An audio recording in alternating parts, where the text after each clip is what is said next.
A paz do Senhor. Hoje nós estamos gravando o nosso primeiro episódio do nosso podcast CESEV Conecta.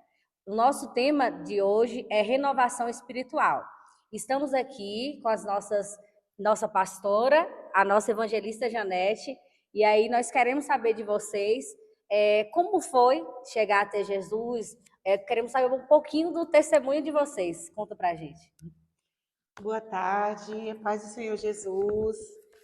Eu sou Isabel, pastora Isabel. No ano de 2004, nós tivemos um encontro com o Senhor.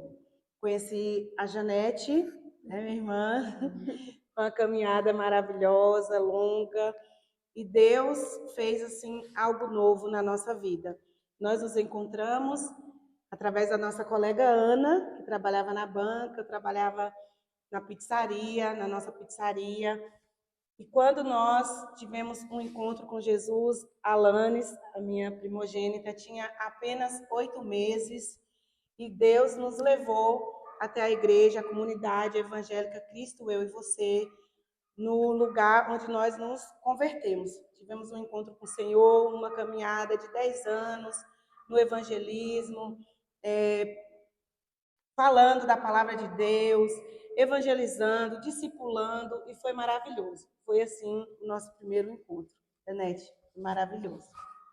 Boa tarde, a paz do Senhor e Salvador Jesus. Me chamo Janete, sou evangelista na casa do Pai, pela misericórdia do Senhor. Sou casada, tenho um filho, Davi, de 13 anos. Faço das palavras da minha amiga e pastora Isabel, que quando eu encontrei com Jesus, nós estávamos passando por um processo de inquietação, e ali a gente já começa a perceber que já era o mover de Deus nas nossas vidas. Verdade. Quando eu a conheci, por meio da minha colega Ana, que ela me falou da Isabel, eu já olhei para a Isabel e já vi a Isabel uma mulher de Deus. Eu ainda não conhecia o Senhor, ela já conhecia um pouquinho mais a palavra, ela já lia a palavra. Ela era da carismática, eu não. Eu vim aí dos carnavais, das escolas de samba. Tinha umas vestes, até minhas vestes eram totalmente diferentes da dela. E eu já olhava para ela e já via ela algo diferente, uma mulher diferente. E eu tinha curiosidade de estar próximo dela. E foi uma amizade que nos levou aí essa caminhada de 10 anos com o Evangelho, onde batizamos junto, eu, ela e o esposo dela. E o que eu falo da minha amizade com a pastora Isabel é que o Espírito Santo de Deus, ele é tão cuidadoso. A obra do Senhor nas nossas vidas, quando ele junta pessoas, ele junta com propósito de aprendizado, de um ajudar o outro. Esse é o propósito do ajuntamento das almas. E ali eu vejo que Deus teve um cuidado muito grande. Que eu vim do mundo, aí as pessoas vão dizer, como assim vir do mundo? Você vindo ao mundo. Nós estamos no mundo, mas a palavra diz que nós não somos daqui. Nós somos chamados como peregrinos. Verdade. Nós somos os forasteiros aqui nessa terra. Aqui não é a nossa terra. Né? Tem uma nova Jerusalém nos esperando. Verdade. Mesmo sem conhecer essas revelações que estavam ocultas outra hora para a gente, eu vi o cuidado de Deus com a vida da minha pastora Isabel e minha amiga. Porque eu vim do mundão, me vestia daquela maneira, e ela tinha seu esposo, tinha sua casa, e ela não teve medo de me colocar na casa dela. Mas o Espírito Santo de Deus já estava cuidando, ele já sabia lá na frente o propósito da minha libertação. Também, né? E são pontos assim da minha caminhada com ela, que eu falo que o dinheiro não paga. Sim. Porque eu era uma pessoa possessa, não conhecia o Senhor Jesus, então passei pelo processo de libertação, mas o Espírito Santo de Deus tinha guardado o meu caráter ali, meu caráter estava protegido, e não me permitiu que isso viesse interferir na vida dela, porque Deus também tinha um cuidado com ela. Então, foi maravilhoso, né? É isso. E falando de renovação espiritual, a gente quer saber o que define para vocês a renovação espiritual na vida de vocês, né? Na minha vida espiritual, a definição dessa renovação espiritual é baseada na palavra de Deus. Se nós tivermos uma estrutura, como nós tivemos essa estrutura para a glória de Deus, no início da nossa conversão, essa estrutura, essa raiz, esse aprendizado, como nós tivemos na CESEV, de que precisa orar, que precisa jejuar, que precisa buscar Deus, precisa ter uma comunhão com Deus, precisa ter esse diálogo contínuo, todos os dias com o Senhor, aí nós somos renovados. Nós temos essa intimidade, então essa renovação precisa ter uma base, uma estrutura. Se não estruturarmos, temos raiz, qualquer ventinho, cadê? Cadê a sua fé? Cadê a sua renovação? Aí nós ficamos como folha ao vento. Então a base é a raiz, ser enraizado e ter essa intimidade, esse contínuo com o Pai, todos os dias, de orar, de jejuar, disciplina espiritual, aí tem a renovação espiritual. Eu acredito que essa renovação, ela vem pela uma sede que o próprio Deus vai colocando dentro do nosso homem interior. Porque quando a gente tem um encontro com o Senhor, ele dá já ele começa a trabalhar na vida da gente, a gente começa a se olhar e se ver, a gente começa a ver que parece que a gente tem dois desejos, a gente começa a gente mesmo perceber que a gente tem duas pessoas. Sim. E aí a gente começa a ver qual é a pessoa que a gente quer alimentar mais, porque para isso a palavra vai nos dando essa direção. E aí, por meio disso, ele cria o temor em nós. Se o homem, a mulher, não tiver o temor em Cristo Jesus, não tem como ela ir buscar a renovação. Porque o que é a renovação? Lá em Romanos 8, 1 vai dizer que não há nenhuma condenação para aqueles que estão em Cristo Jesus. Eis que eu faço tudo novo. A partir dali a gente começa a buscar esse novo. E esse temor que ele coloca em nós começamos a descobrir quem é um Deus invisível, mas real, um Deus que tem todo o poder nos céus e na terra, um Deus que ele é misericordioso, mas ele é um Deus imutável, que ele ama a justiça, porque ele é a própria justiça. E com isso ele vai fazendo com que crie em nosso coração, como é que o salmista Davi diz? Cria em mim, Pai, um coração novo e reto, um espírito novo. E com isso, e com esse temor, ele não quer que nós, como filhos, viva uma vida de escravidão, mas com medo, mas o temor. Eu quero conhecer a ele para me agradar mais, para mim saber quando eu estou agradando e quando eu não estou agradando. Com isso vai fazendo com que a gente venha se renovando. Olha, isso aqui eu fazia, agora eu não faço mais. Isso aqui eu tenho vontade de fazer. O que eu faço para não fazer mais isso? Para não mais usar aquelas roupas que seduzia outros homens. Outra hora, para mim, eu não estava seduzindo, porque é meu corpo, eu estou usando aquela roupa porque me fazia bem, eu não usava para seduzir, eu usava porque para mim faz bem, é meu corpo, não estou fazendo nada para ninguém. Mas aí, quando a gente vai para a palavra vai nos ensinando. A mulher, como a mulher se vestir. Então, tudo isso vai criando em nós essa mudança, essa renovação. E a gente sabe que é um processo bem difícil. Então, a gente sabe que pessoas também têm alguns obstáculos na vida. Vocês podem falar quais foram os obstáculos que dificultaram a sua jornada nesse processo de renovação? Foram vários, né, Nete? Vários obstáculos, né, que dificultaram. Principalmente as pessoas ao nosso derredor que ainda não tinham tido esse encontro com o Senhor. Então, esses obstáculos, através de vozes, de pessoas negativas. Para que isso? Você é tão nova, você é tão bonita.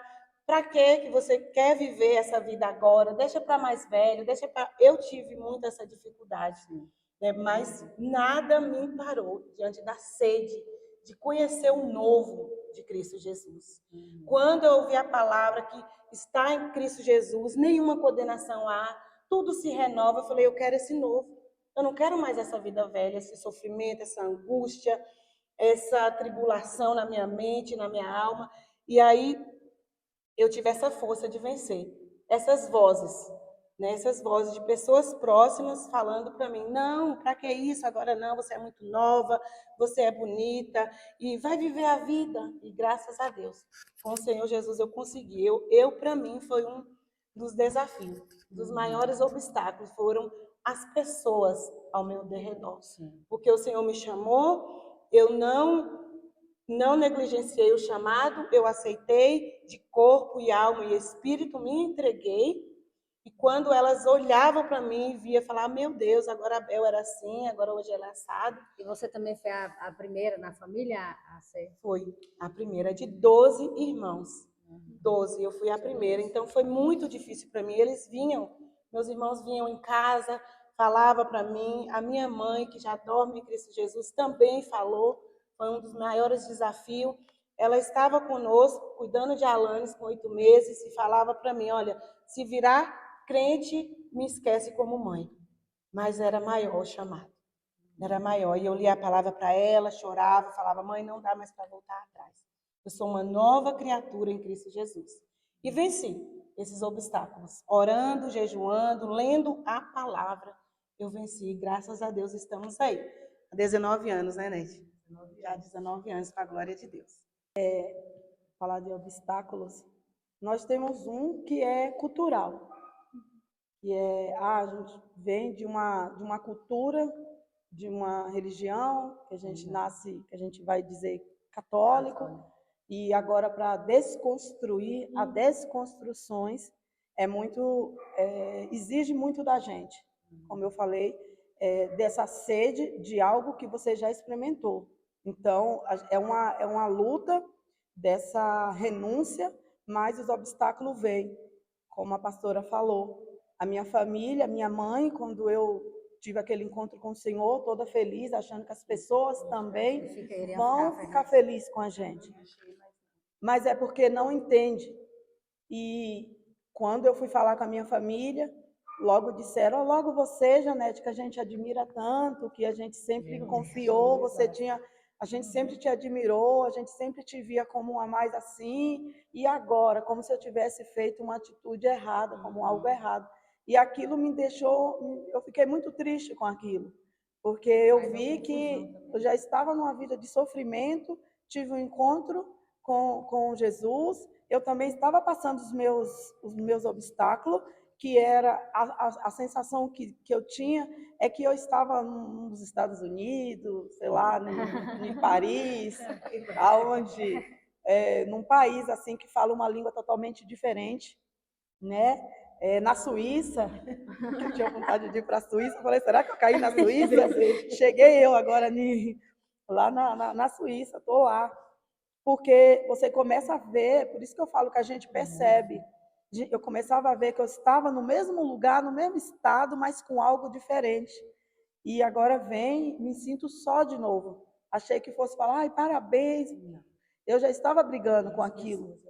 Entre algo que eu estava sentindo no meu espírito e algo que estava refletindo na minha mente natural. E as pessoas também não estavam me recebendo como eu gostaria que recebessem. Então, eu acredito que o processo da libertação é um processo, muitas vezes, somente seu. Por mais que as pessoas ao seu redor vai te ajudar, vai te apoiar. É importante a gente conhecer, romper essas tradições. Porque muitas vezes a gente quer a aprovação do outro. Mas a gente precisa da aprovação de Deus, ter essa convicção e aí deixar Ele levando a gente a esse processo. Falando assim, a gente sabe que vocês duas têm um chamado muito forte para a libertação, né? E eu queria saber como que vocês identificam, né, que essa pessoa está passando por um processo de libertação ou que precisa ser liberta, né? Minha irmã, foram 10 anos, né, Nete? Foram 10 anos, assim, Priscila, Alanis, todos que estão nos ouvindo. Uma coisa, assim, que não é nossa, é emprestada, né? O dom é emprestado por Deus. Deus nos confiou. Nós descobrimos, assim, dentro da igreja, pelo amor. O amor, de você olhar a gratidão. Deus me tirou daquela situação. E quando olhar para a pessoa que vê ela naquele sofrimento, você falar, não, eu também preciso ajudar ela sair daquela situação. Ela tem algo preso ali. É nesse amor que nós olhamos para a pessoa e não colocamos obstáculo nenhum. É automático. né? Jesus fez isso conosco, era assim, né, Nete? Nas visitas, nas orações, quando nós íamos na casa e via aquela situação e falava, não, você não pode viver nessa situação. Jesus nos tirou e também Ele vai também te tirar dessa situação. Então, é algo automático, é um chamado. Viu? Priscila, Alanis, é automático. Eu não sei nem identificar, sem falar como eu poderia pegar algo espiritual e trazer aqui no físico para mostrar. É automático, é dentro da gente. A gente não consegue conter. A gente olha aquela pessoa vivendo aquela situação e quer logo se jogar junto com ela para depois pegar ela e puxar ela dali e falar, vamos sair. Vamos sair, porque eu sair, você também vai. Viu? É assim, é gostoso demais. É o invisível se tornando real. Né? E essa gratidão, como eu falei uma vez para a pastora Isabel, por que às vezes as coisas não acontecem, né? A gente às vezes tem essa mania de querer fazer essas perguntas. Ela me disse, Janete, o que despedaça jugo é a unção. Então, foi a unção de Deus derramada sobre as nossas vidas, sobre as vidas, cada um com sua chamada. E é por isso que é muito importante a gente deixar o Espírito Santo de Deus revelar no nosso espírito a nossa chamada. E trabalhar, deixar o Espírito Santo de Deus trabalhar na nossa chamada. E não deixar, é o que eu vejo, Jesus, ele é misericordioso, e ele não deixa para depois. Ele fala, vinde a mim todos que estão cansados e oprimidos, que eu vos aliviarei. A urgência, né? E com isso, a gente se identifica como Jesus fez com a gente. Então, quando a gente vê alguém necessitado, é algo que não dá para ser explicado, como a pastora falou, é algo que vem no nosso homem, na mulher, dizendo assim, é interior. Como se passasse um filme. A gente pode fazer algo. O que é aquele algo que a gente pode fazer? É se desprender, é negar a si próprio pelo outro. Eu acho que eu vou resumir nisso. Se negar. Porque quantas e quantas vezes é necessário a gente negar a nós mesmos? Negar nossas vontades. Quantas vezes, às vezes, tem algo para ser feito hoje, mas surge uma visita. Tinha algo planejado para fazer. Não, mas eu vou primeiro naquela visita. A gente sabe que a oração é sempre um papel muito importante. E a gente queria saber qual é o papel, como que a oração desempenha nessa questão da libertação, da renovação espiritual. A oração é a chave principal. É a chave da vitória, né? A oração é a chave da vitória. Um carro sem combustível, ele anda? Ele não anda. Então, crente sem oração, ele também não tem vida espiritual. Não tem vida. Eu costumo falar para as minhas amadas irmãs, ovelhas, filhas na fé, eu costumo dizer a elas assim, olha, alguém orar por vocês é muito bom, né? Priscila pode estar falando aí.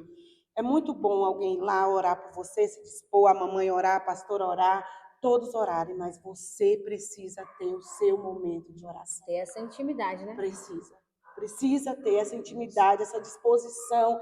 Eu oro porque eu quero? Não, gente, eu oro porque eu preciso. Verdade. Eu preciso estar em oração, eu preciso estar em contato com Deus.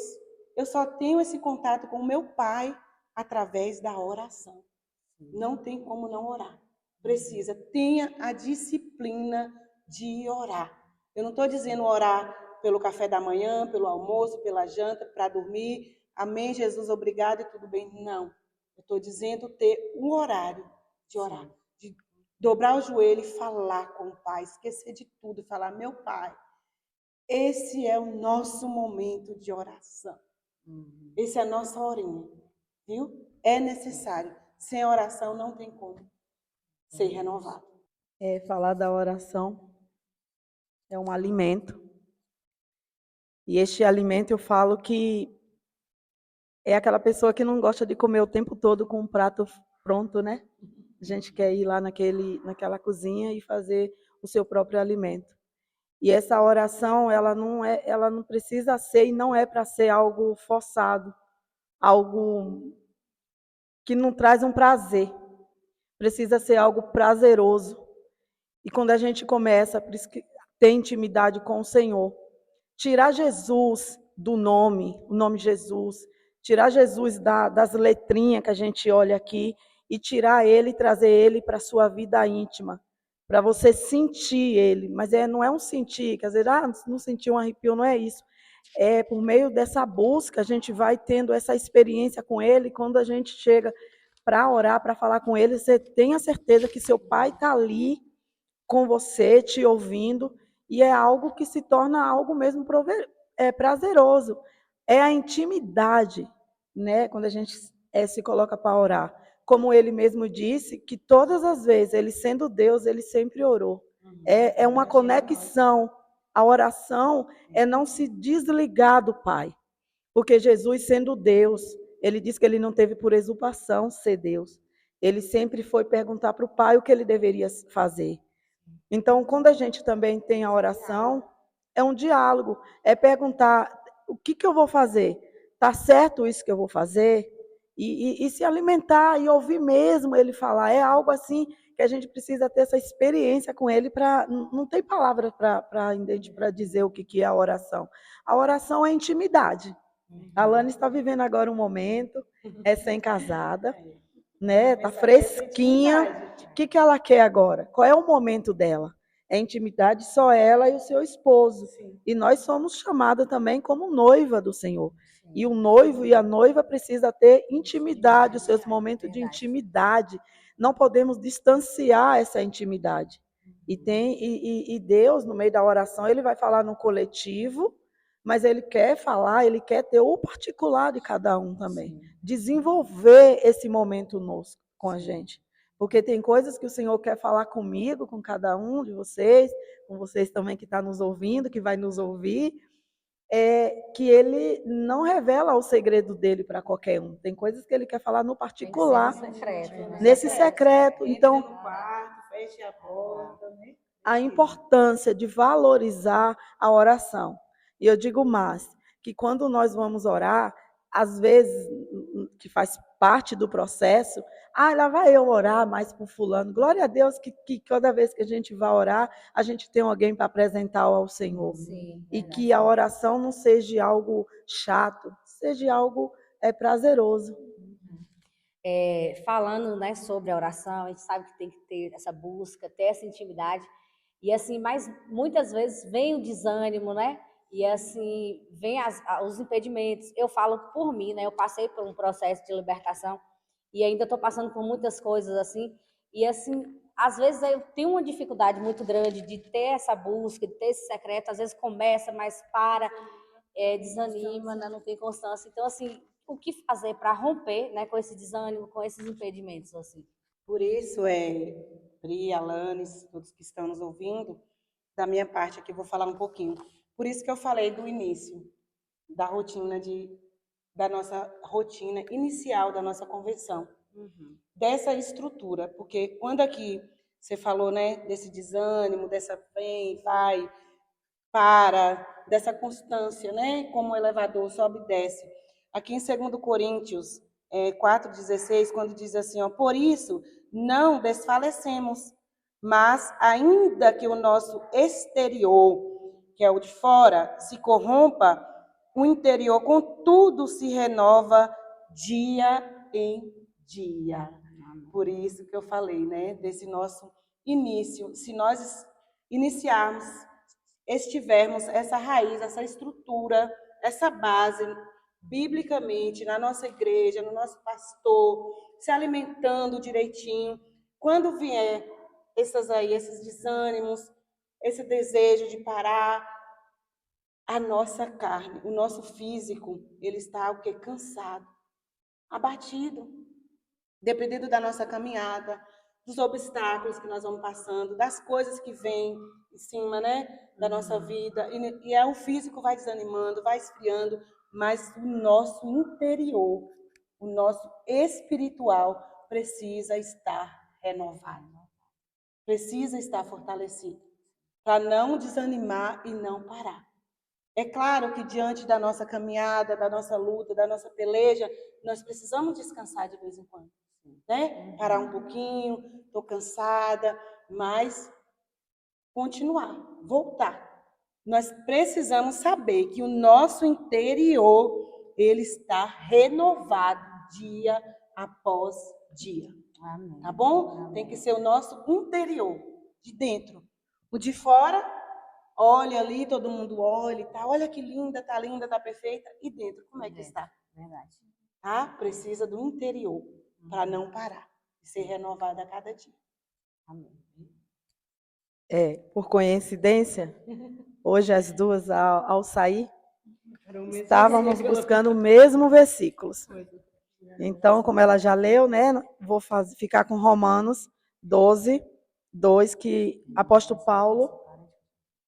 Paulo vai nos dizer: e não vos conformei, Romanos 12, 2, não vos conformeis com este século, mas transformai-vos pela renovação da vossa mente, para que experimenteis qual seja a boa, agradável e perfeita vontade de Deus. Então, o apóstolo Paulo é alguém muito conhecido, quem não conhece Saulo de Tarso, que se tornou Paulo. Ele foi alguém que passou pelo processo da renovação. Era alguém muito religioso, alguém que tudo que ele fazia como se fosse achando que era o correto. A partir do momento que ele teve encontro com o Senhor, ele precisou renovar a mente dele. E assim ele traz essa lição para a gente, é um versículo muito importante nas nossas vidas, que ele vai dizer que não é para a gente se conformar com a nossa mente antiga, com nossos pensamentos, com os nossos velhos costumes. Precisamos sair do religioso. Cristo, ele não é religião, Cristo é o dono da vida, a vida está nele. E ele fala que nós precisamos renovar a nossa mente. Como a nossa amiga e pastora Isabel falou, nós passamos por desafio, nós passamos por momentos difíceis. Não tem pessoas que não passem na sua caminhada as suas provações, porque a própria palavra vai dizer que nós passamos pelo fogo para ser provado, passamos pelo momento da provação. Mas nós que já temos a palavra, que nós estamos meditando na palavra, buscando a palavra, é importante verificar e dizer: eu voltei a me conformar com essa mente velha, porque se eu não renovar a mente, imagine aí uma tecla desse computador aí, desse celular. Se ela me vender este celular, eu vou pedir para limpar. Eu não quero as informações que tinha dela, eu quero limpo. Porque o telefone dela, tudo que é dela serve para ela, não serve para mim. Então eu vou tirar e instalar tudo que é meu, tudo que eu quero. Eu digo que a nossa mente velha, antes de chegar a Cristo, a gente chega desta maneira. Imagine que aqui é o teclado, aqui é o CPU, né? CPU, que está tudo gravadinho. Vai ficar de lado. Não vamos levar um soco que a gente vai esquecer, não. Mas a gente vai começar a falar: hoje eu não quero tirar isso. Se eu quero viver algo novo, eu tenho que ter uma atitude nova. Então, daí que vem minha renovação das minhas mentes. Se eu continuar pensando igual, o meu agir e os meus frutos vai ser o mesmo. A importância dessa renovação da mente pela palavra de Deus.